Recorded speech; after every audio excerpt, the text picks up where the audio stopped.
Commander Vex 9 stared at the holographic display, his 4 eyes blinking in sequential disbelief. The trial of survival had been running for 3,000 cycles, and never had he witnessed anything quite like this. "Status report, Lieutenant Kral," Vex 9 barked, his tentacles twitching with barely contained frustration. "Sir, the human candidates have declined weapon selection." Kral's voice cracked slightly. His blue-scaled hide rippled with nervous energy. "All 47 species have chosen their preferred armaments. The Zephyrians selected plasma rifles. The Mokari went with energy blades. The Thexians chose sonic disruptors. But the humans? What about the humans, Lieutenant?" They walked past the weapon vault. "Completely empty-handed, sir." A moment of absolute silence filled the command center. Then, from somewhere in the back, a junior technician's snort of laughter echoed through the chamber. "Silence!" Vex 9 roared, his voice booming across the observation deck. "This is the most prestigious military academy in the Galactic Federation. These trials determine the future of interstellar defense, and you find this amusing?" The technician, a young Quellan named Zix, immediately straightened. "No, sir. It's just, sir, have they lost their minds?" The survival arena contains Category 5 predators, environmental hazards that can melt titanium, and temperature fluctuations that would freeze nitrogen solid. Without weapons, they're essentially volunteering for elaborate suicide. Vex 9's primary eye focused on the main screen. 47 different species had been transported to separate sections of the massive arena. Each group had 60 standard time units to survive, adapt, and hopefully demonstrate tactical superiority worthy of Federation military service. Just one thing before we begin. YouTube tells me 94.3% of you watching aren't subscribed. Subscribing is free.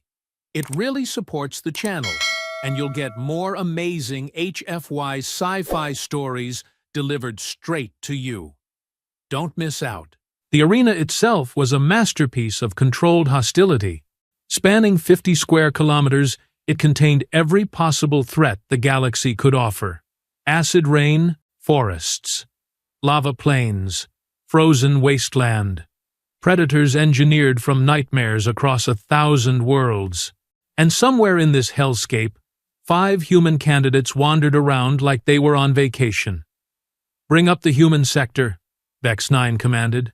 The display shifted, revealing 5 figures moving through a section designed to simulate the death world of Kepler 442b. The environment featured toxic atmosphere, carnivorous plant life, and gravity 3 times standard Federation norm. "What are their names again?" Vex 9 asked, studying the figures. Lieutenant Kral consulted his datapad. Marcus Webb, team leader. Sarah Voss, communications specialist. Jake Miller, engineering expert. Elena Torres, medical officer. And Tommy Chang, designated survival expert. And they chose nothing. No weapons, no defensive gear, no environmental suits. "Correct, sir." When asked about equipment preferences, the human-designated Webb simply stated, "We're good, thanks," and walked away. On screen, the humans were doing something that defied all military logic. They were talking, just standing there, having what appeared to be a casual conversation while acid rain pelted their basic uniforms. "Turn up the audio," Vex 9 ordered, "telling you, Marcus, this reminds me of that camping trip in Oregon," Tommy was saying, apparently unbothered by the fact that the ground beneath his feet was slowly dissolving. "Remember when it rained for 6 days straight, and we had to build that shelter out of pine branches?" "Yeah, but at least Oregon didn't have carnivorous flowers trying to eat us," Sarah replied, casually sidestepping a vine that had been reaching toward her ankle. "Speak for yourself. You never met my ex-girlfriend's mother," Jake chimed in, producing a small multi-tool from his pocket. "Elena, what's your read on the atmospheric composition?" Elena was examining a sample of the acid rain on what appeared to be a standard-issue litmus strip, pH level, approximately 2.1. Hydrochloric and sulfuric acid mixture. Nothing too crazy. My grandmother's lemonade was more corrosive. The command center fell absolutely silent. Did she just compare a Category 5 environmental hazard to her grandmother's beverage? Whispered Technician Zix. On screen, Marcus was surveying their surroundings with the casual interest of someone picking a picnic spot. All right, team. Standard shelter protocol. Elena, I need you to identify any useful vegetation. Sarah, communications sweep for potential interference sources. Jake, I want a basic structural assessment of that rock formation. Tommy, food and water sources.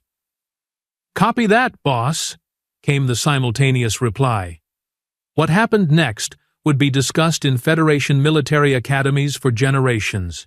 Tommy somehow managed to locate a freshwater spring by tasting different types of mud. Elena began harvesting berries from plants that had been specifically engineered to be toxic, except she seemed to instinctively know which ones wouldn't kill her. Jake started fashioning tools from loose rocks and metallic debris, creating implements that looked primitive but functioned with startling efficiency. Meanwhile, Sarah had constructed what appeared to be a communication device using spare parts, cannibalized from their standard-issue equipment. Command, this is Human Team Alpha. Sarah's voice suddenly crackled through the communication system. The command center erupted in confused chatter. Communications weren't supposed to be possible from inside the arena. How is she? Lieutenant Kral, how is she transmitting? Vex 9 demanded. Unknown, sir.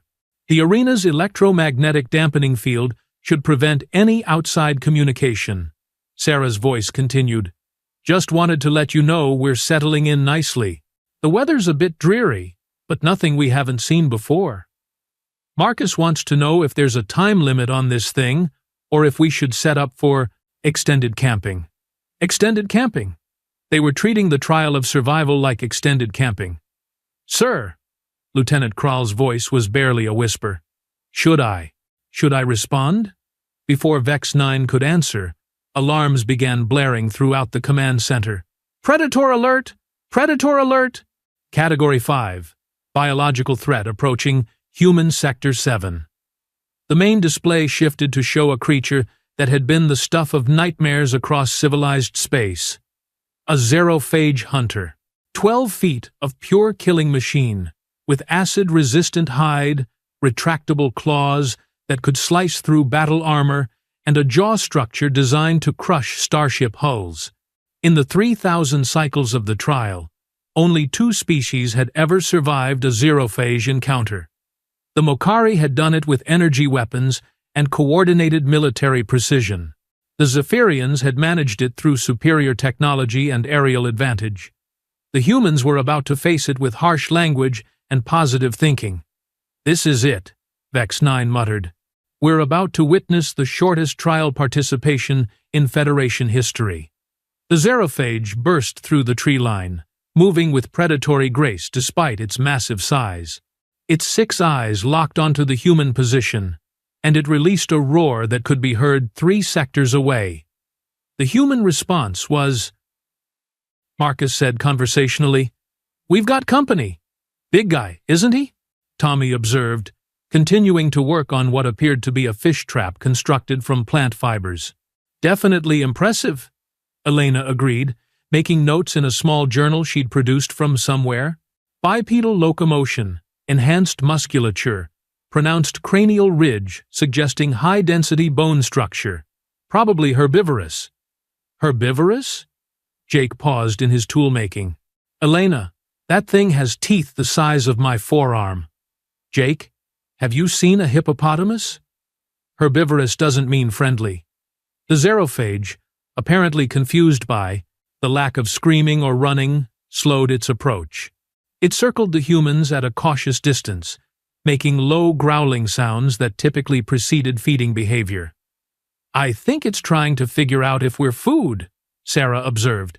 Well, we're certainly not apex predators, Marcus replied. At least, not obviously. What happened next would be replayed in Federation military academies for the next 500 years. Marcus Webb, unarmed human in a standard-issue jumpsuit, walked directly toward the Zerophage. Not ran, not crept, walked. "Sir!" Lieutenant Kral was practically vibrating with nervous energy. "Should we intervene?" "Medical teams are standing by, but—" Vex 9 commanded, though his own tentacles were coiled with tension. Marcus approached the massive predator with the casual confidence of someone greeting a neighbor's dog. He stopped approximately 5 feet from the creature, well within its striking range, and sat down. "Hey there, big guy," Marcus said in a tone typically reserved for addressing small children or particularly slow subordinates. "Having a good day? You look a little stressed." The Zerophage's 6 eyes focused on this bizarre prey item that refused to behave properly. Its head tilted slightly, producing a sound that might have been confusion. I know, Marcus continued. "We're probably not what you expected. Most species around here probably run screaming when they see you, right? Must get lonely." Behind him, the other humans continued their various tasks as if a 12-foot killing machine wasn't having an existential crisis 10 feet away. "Elena," Marcus called over his shoulder, never breaking eye contact with the Zerophage.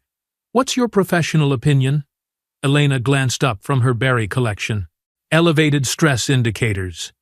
Dilated pupils suggest confusion rather than aggression. Defensive posture indicates uncertainty rather than predatory intent. Also, I was right about the play. Herbivorous thing. Look at those molars." "Molars?" Marcus asked. "Back teeth, designed for grinding vegetation. The prominent canines are probably for defensive display and possibly bark stripping. This is essentially a very large, very confused forest deer." The command center had gone completely silent. Every eye, stalk, sensory cluster, and optical device was focused on the main screen. "A forest deer," Vex 9 repeated slowly. "She's calling a Category 5 apex predator. A forest deer." The Zerophage, perhaps responding to Elena's professional assessment, made a sound that was distinctly less threatening than before. It lowered its massive head and sniffed Marcus curiously. "That's right, buddy," Marcus said soothingly, slowly extending one hand. "Just checking us out, aren't you? We're not here to cause trouble." The creature's massive nostrils flared as it investigated this strange, calm primate that smelled unlike anything in its considerable experience. Then Marcus did something that would be discussed in xenobiology classes for decades. He reached into his pocket, produced what appeared to be a ration bar, and offered it to the Zerophage. "You hungry? This stuff tastes like cardboard, but it's nutritionally complete." The massive predator took the offered food, delicately, with the same careful precision a house cat might use to accept a treat. "Oh, for the love of—" Vex 9's tentacles went completely limp. "Sir?" Lieutenant Kral ventured. "Lieutenant, in 3,000 cycles of trials, we have documented exactly 47 different methods of dealing with a Zerophage encounter. 46 of them involved weapons, tactics, technology, or species-specific advantages. One involved hiding until it went away." "Yes, sir. This is method 48. And, it appears to be, making friends." On screen, the Zerophage had settled into a resting position next to Marcus, contentedly chewing the ration bar. Tommy had apparently decided the creature might be useful and was attempting to determine if it could assist with heavy lifting. Jake was examining the creature's claws with professional interest, making comments about natural engineering. Elena was taking detailed notes, occasionally asking Marcus to request the creature demonstrate certain behaviors. Sarah, meanwhile, had managed to establish communication with 2 other sectors and was apparently coordinating some kind of interspecies resource-sharing network. "Command? This is Human Team Alpha. Sarah's voice crackled through the communication system again. We've established contact with the Quellen team in Sector 4 and the Vrex delegation in Sector 12. Wondering if there are any restrictions on collaborative survival strategies? Collaborative survival strategies. They were forming alliances. Sir? Lieutenant Kral's voice was getting higher. The trial rules don't specifically prohibit inter-team cooperation, but no one's ever. I mean, the whole point is individual species demonstration. How? Vex 9 interrupted. How are they communicating with other sectors? Unknown, sir. The electromagnetic barriers should prevent any cross-sector contact. But somehow, the human-designated Sarah has managed to establish a functional communication network spanning 7 sectors and counting. 7 sectors, out of 47 total. Vex 9 activated his personal communicator. Central Command, this is Observation Post Alpha. I need to speak with Academy Administrator Thex Prime immediately. Sir, the Administrator is in council session. Get him out of council session. Now. While waiting for the connection, Vex 9 watched the humans continue their systematic approach to survival. They had constructed a basic shelter using local materials and engineering principles that seemed impossibly simple, yet remarkably effective. They had established food and water sources. They had somehow domesticated the sector's apex predator. And they were apparently organizing an interspecies survival cooperative. Vex 9? This better be important, came the gruff voice of Administrator Thex Prime. Sir, we have a situation with the human candidates. What kind of situation? Are they dead already? I told the Council that including humans was premature. They've barely achieved interstellar travel, and their military applications were laughably primitive. Sir, they've domesticated the xerophage. A long pause. They've done what? The Category 5 apex predator assigned to their sector is currently helping them construct furniture, sir. Another pause. Longer this time. Vex 9, have you been consuming fermented vegetation again? No, sir. I'm sending you the live feed. Vex 9 transmitted the current video to Administrator Thex Prime's personal display. The silence that followed was profound. Is that human? Is that human using a xerophage as a pack animal? On screen, Tommy had indeed convinced the massive creature to assist with transporting building materials. The xerophage seemed to be enjoying the work, making pleased rumbling sounds as it carefully carried logs that would have required heavy machinery for most species. Yes, sir. And they're treating this like recreational camping? That appears to be accurate, sir. Vex 9, how many other sectors have experienced casualties? Lieutenant Kral consulted his datapad quickly. 14 species have lost at least 1 team member, sir. The Thexians lost 2 to environmental hazards. The Mokari team leader was injured during a predator encounter, but survived. Standard trial statistics. And the humans? 0 casualties, sir. In fact, they appear to be. I'm not sure how to phrase this. They appear to be having fun. As if to punctuate Lieutenant Kral's observation, the sound of laughter echoed from the human sector. Jake had apparently said something amusing while working on his improvised engineering project, and the entire team was chuckling. The xerophage, responding to the positive emotional energy, made a sound that could only be described as pleased rumbling. Administrator, Vex 9 continued, there's something else. The humans have established communication with 7 other sectors. They're coordinating resource sharing and collaborative survival strategies.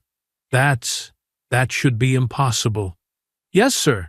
The electromagnetic dampening field should prevent any cross-sector communication. But the human-designated Sarah has apparently constructed a communication device using standard-issue equipment and local materials that bypasses our security protocols entirely. Send me her technical in specifications. Immediately. Sir, we don't have technical specifications. She built it using what appears to be intuitive engineering principles and spare parts.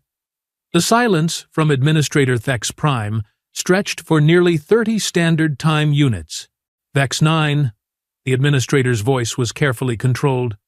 Are you telling me that a pre-warp species has defeated our most advanced communication security using spare parts and intuition?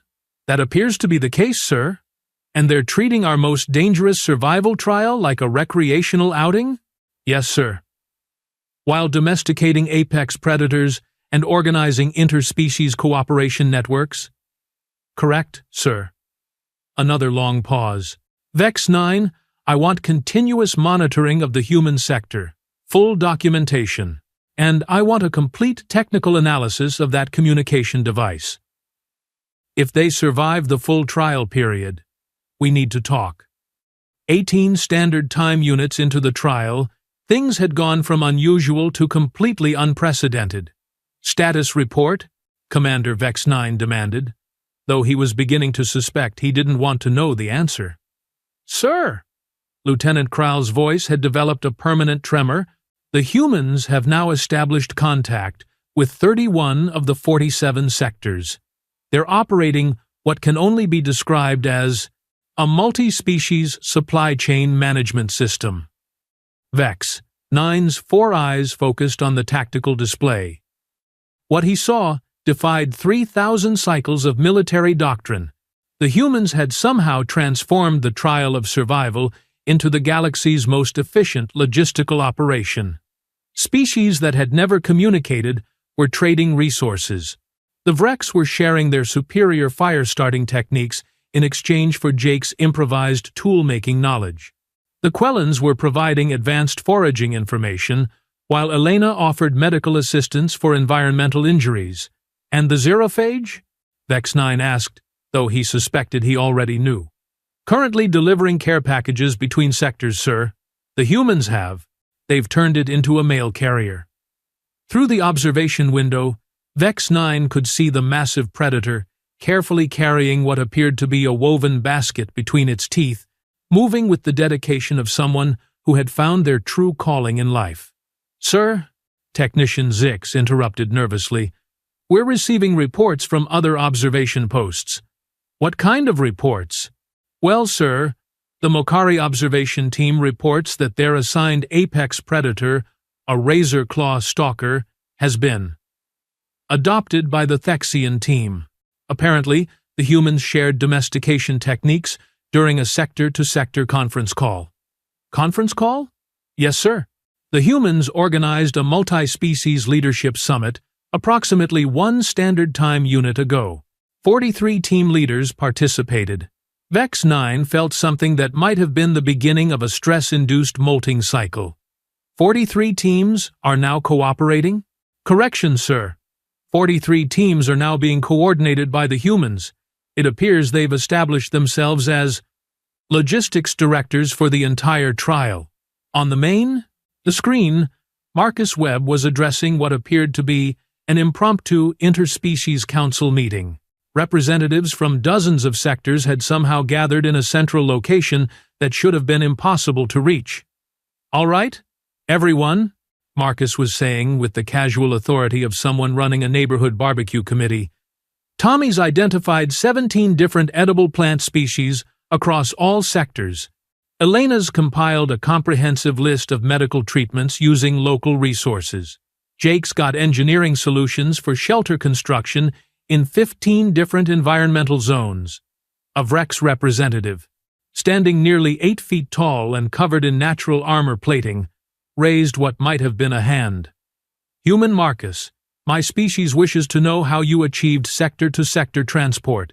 Our gravitational displacement calculations indicate such movement should be impossible. Marcus glanced at Sarah, who shrugged.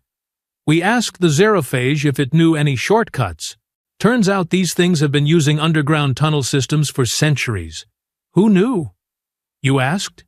You asked the apex predator for directions? The Vrex representative's translator struggled with what appeared to be a concept that didn't exist in Vrex linguistics. Sure, Big Guy knows this place better than anyone.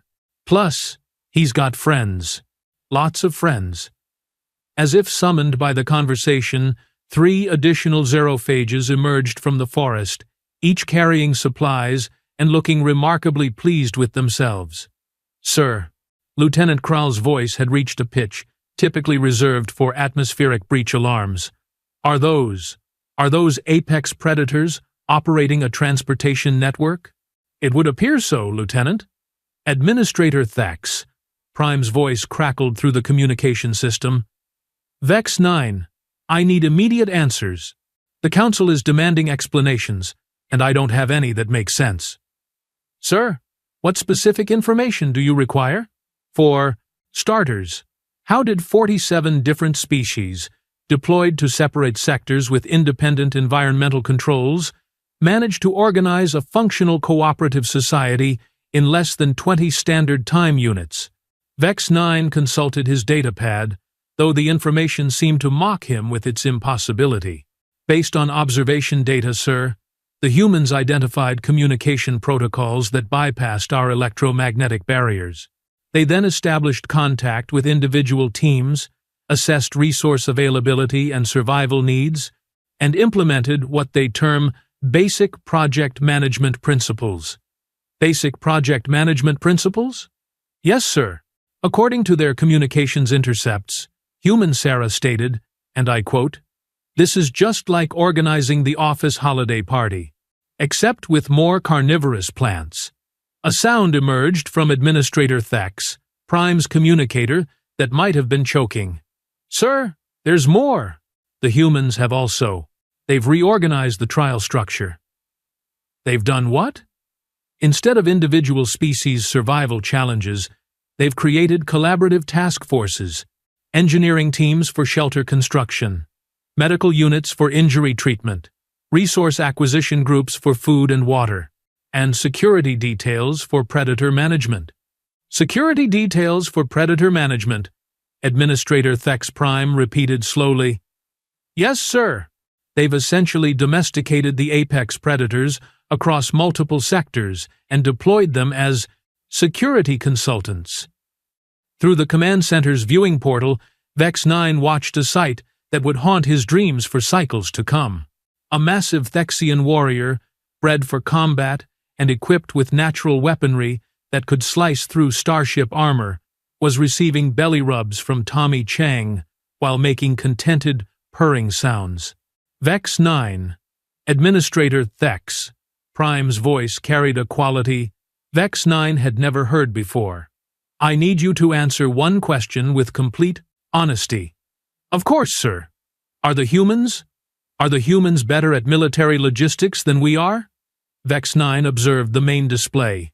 The humans had organized 47 different species into a functional cooperative society. They had established supply chains, communication networks, and transportation systems. They had turned apex predators into willing participants rather than obstacles to overcome. And they had done it all in less than one standard day, using nothing but improvised equipment and what they casually referred to as common sense. "Sir, based on current observational data, yes, they appear to be significantly better at military logistics than we are." The silence that followed could have powered a small starship. "Sir," Lieutenant Kral interrupted tentatively, "we're receiving another transmission from the human sector." "Put it through." Vex 9 sighed. Sarah's voice filled the command center.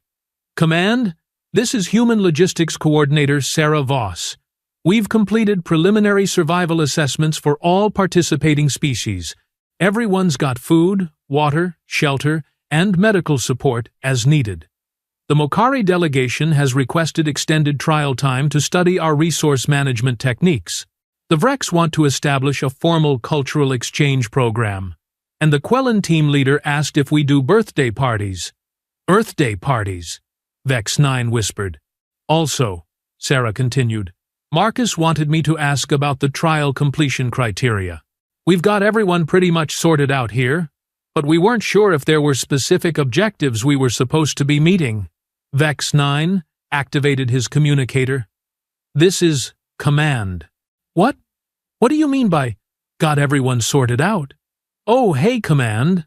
Yeah, we've established sustainable resource acquisition, implemented safety protocols for environmental hazards, organized healthcare services, and set up interspecies communication networks. Plus, everyone's having a pretty good time. Tommy organized some kind of intergalactic campfire sing-along last night. Elena's been teaching wilderness first aid. Jake's got a workshop going on improvised engineering solutions. A campfire sing-along, Vex 9 repeated. Yeah, it was great. Even the Zerophages seemed to enjoy it. Who knew they could carry a tune? Administrator Vex Prime's voice cut into the conversation. Human Sarah, this is Academy Administrator Vex Prime. I need to speak with your team leader immediately. Sure thing, Administrator. Marcus is just finishing up a consultation with the Vrex engineering team. Something about optimal tunnel construction for their homeworld applications. Hold on. A few moments later, Marcus Webb's voice came through the communicator with the casual confidence of someone discussing weekend plans. This is Marcus Webb. How can I help you, Administrator? Mr. Webb, I need you to explain exactly what you and your team have accomplished in the past 18 standard time units. Well, we looked around, assessed the situation, identified available resources and potential challenges, then implemented standard survival and logistics protocols. Pretty basic stuff, really. Mr. Webb, you have organized 47 different species with different physiologies, different environmental needs, different communication protocols, and different cultural backgrounds into a functional cooperative society. Right. Like I said, basic stuff. You identify common needs, establish communication, allocate resources efficiently, and maintain group morale. It's just project management on a slightly larger scale. Mr. Webb, this is the most advanced military academy in the Galactic Federation. These trials are designed to identify the most capable military minds in known space. What you've accomplished should be impossible. Huh? Well, I guess we just approached it differently. Most of the other species seem to be treating this like some kind of competition or combat scenario. We figured it was more of a problem-solving exercise. A problem-solving exercise. Sure, you've got multiple groups with survival challenges, limited resources, and environmental obstacles. The obvious solution is to pool resources, share expertise, and coordinate efforts. Why would you want to do it individually when cooperation is so much more efficient? Vex 9 looked around the command center. Every officer, technician, and observer was staring at the communicator with expressions of complete bewilderment. Mr. Webb, Administrator Thex Prime continued, his voice carefully controlled. What is your professional background? I'm a middle school science teacher from Denver, Colorado. Sarah's an office manager. Jake's a maintenance supervisor. Elena's a paramedic. Tommy runs wilderness survival courses for corporate team-building events. You're educators and civil service workers? Well, Elena's technically emergency medical services, but yeah, pretty much. The command center fell completely silent. These humans, these supposedly primitive pre-warp beings, were not military specialists or advanced engineers or strategic masterminds. They were teachers, administrators, and civil servants. And they had just revolutionized interstellar military cooperation. Mr. Webb, Administrator Thax, Prime's voice was barely a whisper. Stand by for further instructions. The communicator clicked off. Vex 9 stared at the main display, where the humans were now organizing what appeared to be a multi-species talent show. Aquelin was demonstrating some kind of rhythmic movement that might have been dancing. Several Vrex were harmonizing in what sounded like a surprisingly pleasant musical arrangement, and the Zerophages were providing percussion by tapping their claws on hollow logs. Sir, Lieutenant Kral ventured, what do we do now? Before Vex 9 could answer, his personal communicator chimed with a priority message from Central Command. All trial observation posts. This is Fleet Admiral Corks Alpha. Cease all current trial operations immediately. Secure all observational data. Prepare for immediate council review. The trial of survival has been indefinitely postponed. Vex 9 looked at his staff. You heard the Fleet Admiral. Begin data compilation and prepare for council inquiry. Sir, Technician Zix asked quietly, what do you think this means? Vex 9 observed the main screen one final time. Marcus Webb was now mediating what appeared to be a friendly disagreement between two different species about optimal shelter construction techniques. Sarah had somehow established what looked like a functioning democratic council with representatives from every participating species. Elena was teaching a mixed group of aliens basic first aid using impromptu materials. Jake had constructed what appeared to be a working communications relay that was facilitating real-time translation between dozens of different languages. And Tommy was leading a group expedition to map the underground tunnel network that the Xerophages had revealed. They had taken the galaxy's most challenging military trial and turned it into a model of interstellar cooperation that would have taken Federation diplomats decades to achieve. Technician Zix, Vex 9 said slowly, I think this means we need to reconsider our assumptions about military capability, leadership potential, and the nature of intelligent problem-solving. Sir, the humans didn't fail the trial, Technician. They solved it. They solved it in a way that no one, in 3,000 cycles of Federation military history, ever imagined was possible. As the command center staff began their shutdown procedures, Vex 9 watched the humans continue their casual coordination of interstellar cooperation. They had entered the trial of survival empty-handed, and somehow emerged as the inadvertent architects of a new model for galactic military logistics. And they still seemed to think they were just having an interesting camping trip. Sir, Lieutenant Kral said as he completed his final status report, for what it's worth, I think we just witnessed the most successful military operation in Federation history. Vex 9 nodded slowly. Lieutenant, I think you might be right, and I think that's exactly what has the Council terrified. Outside, the humans were teaching a group of Thexian warriors how to make friendship bracelets using plant fibers. The Xerophages were helping with the weaving, their massive claws proving surprisingly adept at delicate craftwork. The trial of survival was over. The real test was just beginning.